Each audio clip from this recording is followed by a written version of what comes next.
Let's talk about one of the most popular American classics. I would prefer not to. All right, guys, welcome to the CodeX Cantina, where I am Una. And my middle name is almost Bartleby Crypto. If you've been here before, welcome back. And if you are new, we take a conversational approach to literature, breaking it down and hoping to get some of the hidden nuggets and meanings that our authors spend years crafting and putting into these stories. If that sounds like you, hit that subscribe button to join us. And as always, we start off with publication information. Bartleby the Scrivener was published anonymously in 1853 in Putnam Magazine. And the reason this is because the first two major publications of Mr. Melville were not so hot. They were slammed by critics.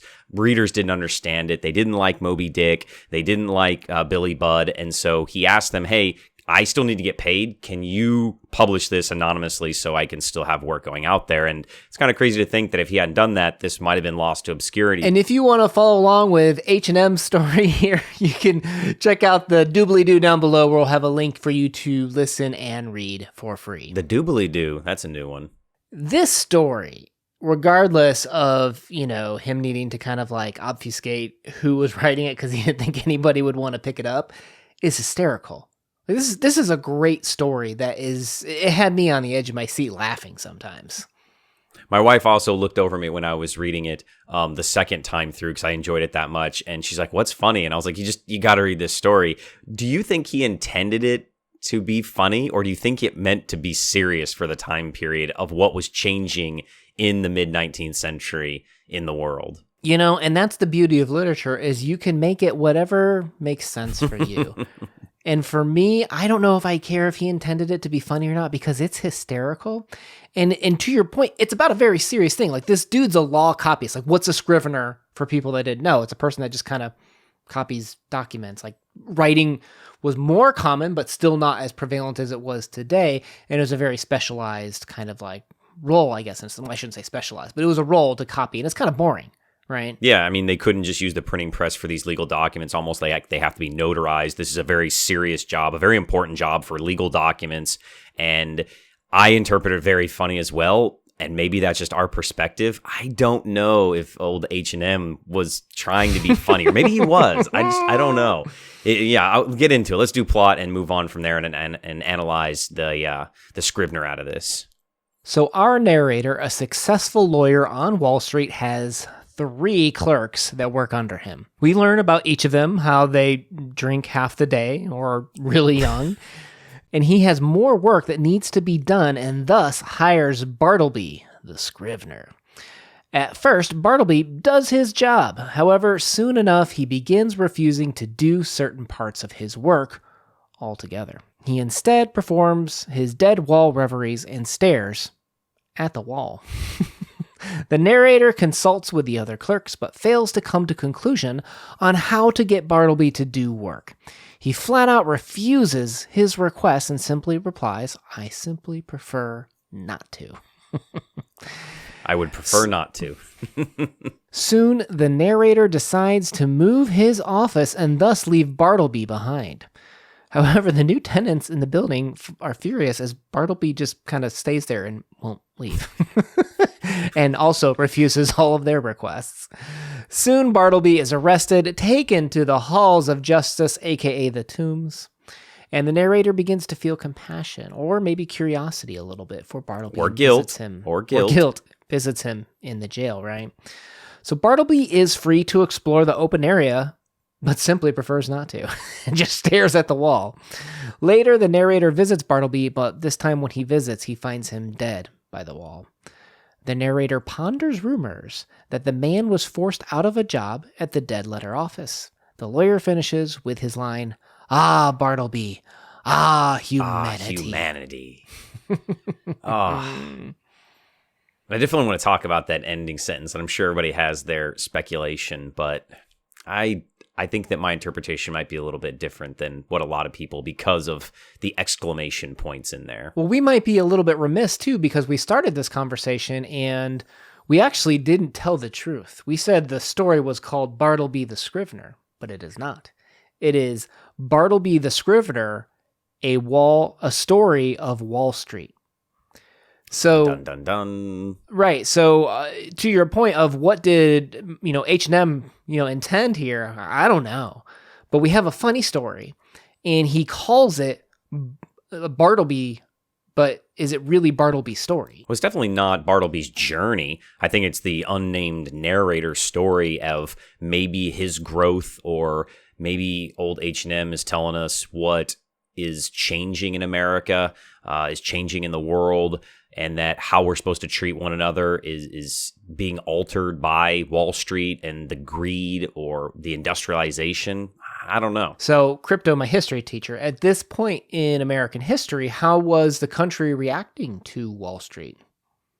It was kind of like a dichotomy, really, of people that were still stuck in the idea of an agrarian society versus the idea of industrialization. As we're moving forward, we're going to get trains soon. We're going to get cars, electricity. The world is really ramping up faster in the large cities, and in the urban areas, those are changing drastically. But in the rural areas, not so much. And there is kind of this, not battle per se, but this definitely changing in American culture and ideology in the early to mid 19th century. To your point, where we've started to get some railroads, but they're not prevalent yet. And a lot of Americans, some, not all, but a lot of Americans are opposed to the idea of centralized banking, and Wall Street's becoming this central area where that's happening. Yeah, and to your point of that there is this increase in the idea of an organized society outside of farming, is more and more people, young men and especially young women, are leaving the farms. They're tired of working for mommy and daddy and being stuck on the farm with their 15 brothers and sisters. They're moving to the big city, and what are they doing? They're getting jobs in these new factories and becoming a cog in the wheel, just, another, rut in the machine. And that can be very daunting on somebody's psyche. And it can be, frustrating to be stuck in that, seamless job that just doesn't go anywhere. And maybe that's what, Herman here is trying to tell us, that we really need to be connected as people together. At least that's how I interpret it, of the narrator trying to help Bartleby throughout the story. Multiple times he tries to help him. And what is Bartleby's response every single time? I simply prefer not to. And that's what vexes our narrator too. Because you said he's trying to help. And I don't disagree with that at certain points. But I think even more prevalent is the narrator's trying to understand Bartleby. How can this guy just say no? Because he's almost like afraid to make decisions, you'll notice. He won't fire these guys that are drunk half the time, that, you have this Turkey and Nippers crack me up. It's like they're the same person, like it reversed at different times of the day. It's hilarious. They carry the story. Tweedledee and Tweedledum, right? For sure. Oh, yeah. And then you've got the young boy who didn't even make a choice to go work here, like his parents set him here. There's a lot of people not making choices in this. And even as Bartleby makes the choice to not do anything, what does the boss do? He's like, well, I think I should fire him, but does he come out and do it? Like, he's got to have like a meeting and like, hey guys, what do you think about this? Like, even him lacks the choice. And I think this speaks to that idea of, as you were saying, they're all cogs in the machine. They're all doing their part. They don't get to make a choice. They've got a role they have to fulfill, and they perform that. Yeah, it makes me think, is the narrator jealous of Bartleby? Is what is his fascination with him, that Bartleby can just not care about these things, when it's like, no, the American idea is you get a job and you earn money and you take care of your family and you move up. And Bartleby's just like, I prefer not to. I'm happy. I'm content where I am. And as like a young, ravenous American, lawyer moving up in the, grand scheme of things in American business world, he can't fathom that. He struggles with that. Now, some critics have pointed out that while Moby Dick is his magnum opus, as you pointed out, is a failure at the time, critics have commented that could this be a commentary on Melville himself wanting to write, these big, epic, philosophical books that he wasn't able to. Adventure stories were popular at the time. He was being forced to read this.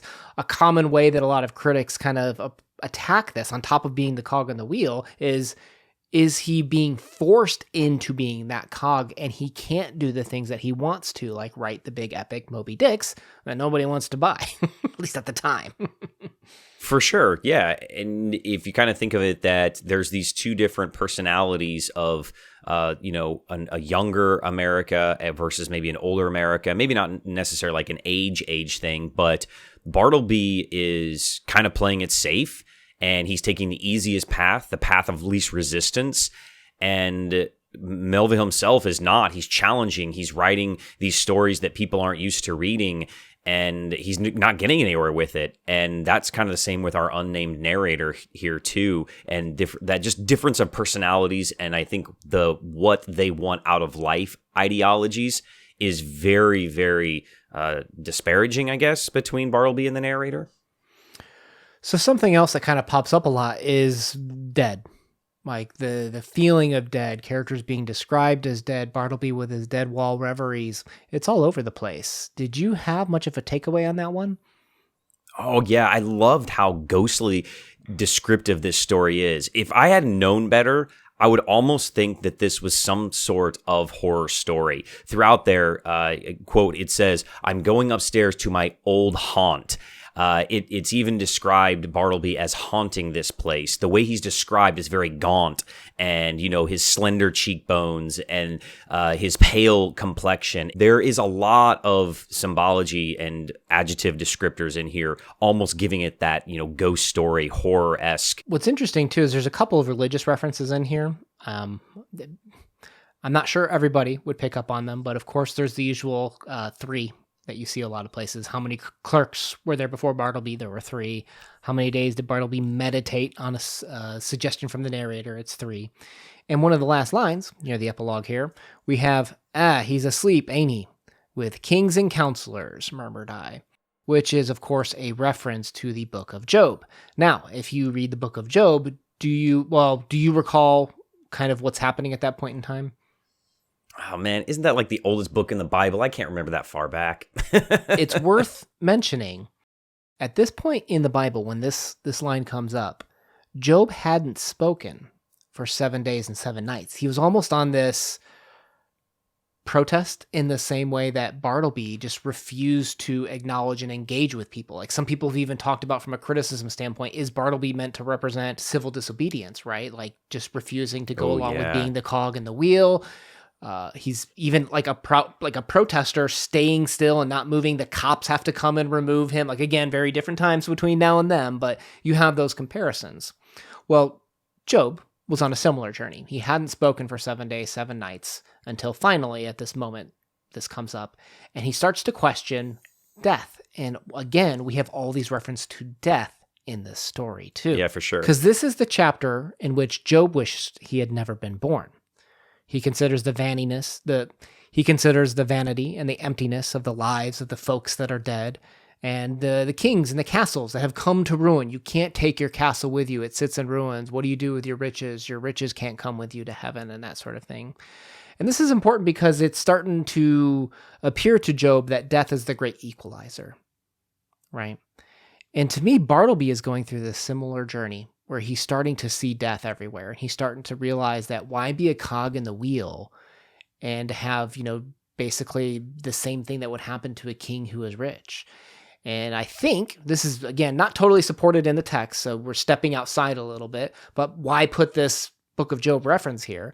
I think we're meant to maybe look at Bartleby in the sense of, is he trying to step out of that role and make more out of his life and put value into his life because he knows that death is the one thing we can't escape. We all must face it at some point in our lives. But there is a spot inside of the story where at the very end they're talking and the narrator says, "And see, it's not so sad a place as one might think. Look, there's the sky and here's the grass."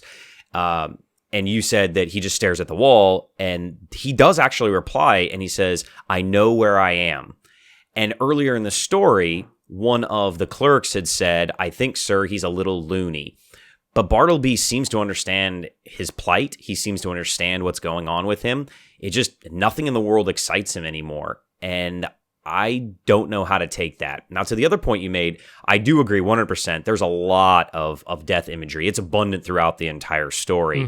Yeah. And you mentioned in the plot summary that where do they take him? The tombs, where you would put, an Egyptian mummy or something. So there is all of this haunting and this dark thing as we learn what happened to Bartleby in his life. He lost his job that was, maybe near and dear to him, and that broke him. And that, I think, happened a lot to people on Wall Street, where their job was their entire identity. And when they lost that job, they lost who they were. And maybe that's what happened to Bartleby. And maybe it's kind of a lesson here that old H&M is giving us of, don't be just one thing. You have to open up yourself to maybe being a little bit more. At least that's kind of how I took it, especially with that last line, Bartleby, the humanity. And I know there's an exclamation point there, but I don't think he was exclaiming it. I think that he was focusing inward of, I've learned a lesson here from this man, and it cost him his life for me to learn this lesson.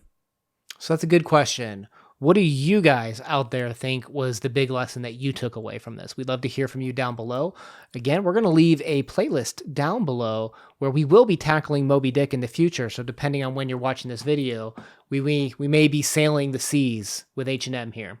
That sounds like you. We'd love to check it out. Let's move into our final thoughts. Crypto, what do you think about this one?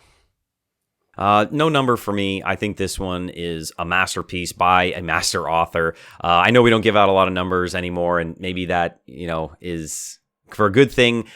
This is worth a read. I think this is a fantastic story. It's funny, and that we are always going to give positive praise when a story is funny, because that's something that you have to allow yourself to do, is laugh at these stories.